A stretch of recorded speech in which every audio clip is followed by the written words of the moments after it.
Marshall, what other hobbies do you have aside from music? I'm pretty big into movies and films and stuff. I'm a sci-fi fan, and those are kind of my. I'm a big computer nerd. I like building computers and technology, so those are kind of my things. I guess that all kind of makes sense with the music stuff. It's very technical and um,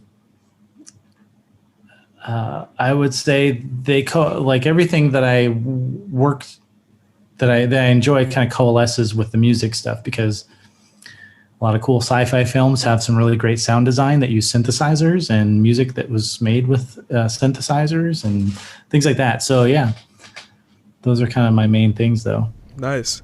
What are a couple of movies or series, sci-fi or otherwise, that you're into? Uh, I like I really liked Tron Legacy. That was like such a cool movie. The way they brought a franchise that was like 30 years old at the time back, and Daft Punk did the soundtrack, and it was I really enjoyed that. I wish Disney would have made a third Tron. I don't know if they are. I've heard stuff that maybe they are now. That Star Wars is going to be kind of on a back burner. Um, I'm a big Trekkie fan, so I like all the Star Trek movies. Even some classic stuff like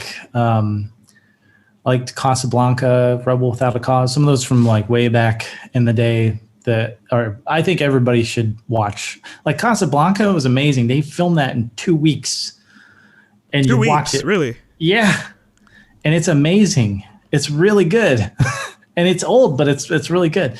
So yeah, that'd be a recommendation. Um, I'm a little bit of a film buff myself, but like I didn't even know 2 weeks to create that masterpiece. Wow. yeah, they did it. Filmed it in 2 weeks. Wow.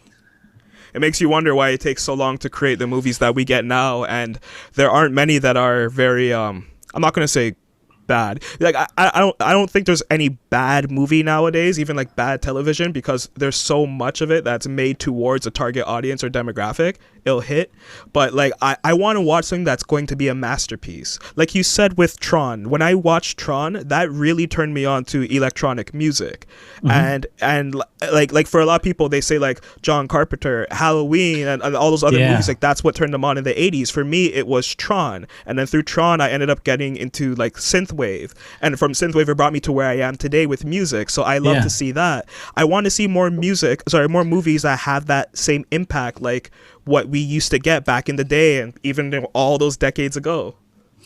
Yeah, and that's actually it's funny you mentioned that because I love those '80s movies. The cheesier, the better. Big Trouble in Little China. You were mentioning John Carpenter. That's one of his movies. That's a It's good one. awesome. I love that movie. Yeah. I'm trying to think of some other. I don't know, like the campy '80s that they were trying everything back then. It was cool, and a lot of the effects were practical, and e- even the original Tron, like that was like cutting edge when that came out because that was, I think, the first feature film to incorporate computer generated graphics as sequences in the film. So, of course, it came out, I think, the same year as E.T., so it got buried at the box office. Yeah. But it was very innovative. And yeah, it's hard to, like, now everything is kind of gone so that way. It's okay to do that, but you got to have the story there. You got to get me to care about what's happening. And sometimes when it's just a slugfest with a bunch of CG explosions, and I don't know that I care that much about what's happening. It's cool to see, but yeah, it doesn't have the same impact as some of those oldies in the '80s, right? Those are fun movies, a lot of them, and they, like you said, they have great soundtracks. And I don't know. Something about that decade, everything about it was music, fashion, movies. It was like maybe because technology was advancing so quickly at that point and everyone wanted to embrace it, that's why they were willing to take chances. But like the stories were good. A lot of those films, like you said, even though they're cheesy, they still hold up. Like they're fun to watch, and They're I don't fun. really, Yeah. and they have identity, they have character. I don't really get that anymore with, like, you still get the odd really good movie nowadays, but I don't see something and think this is the era that people were living in, and this movie is a proper representation of that era, like you do with the 80s. When you watch the 80s, you can tell how impactful it was then, and you can see how it's so impactful today. Yeah, but it's funny at the same time, like, because I grew up in the 80s. It was just kind of the way it was, you know? I've always liked it because I remember it and it was fun and it was cool. The cool thing, though, is I watched a documentary on New Wave recently, and there's a lot of younger people that are producing New Wave from basically making music from a decade they didn't experience themselves, but they really enjoy it, which is cool.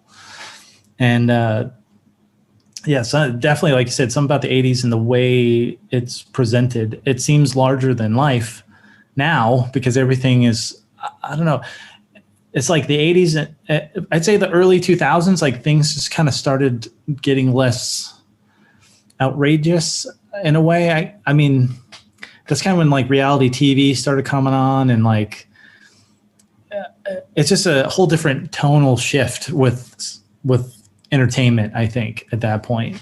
Because there's some good stuff from the 90s too, I think. But the 80s really took it to the max, you know? Yeah. But yeah, it's a great decade. I don't know. It's good stuff.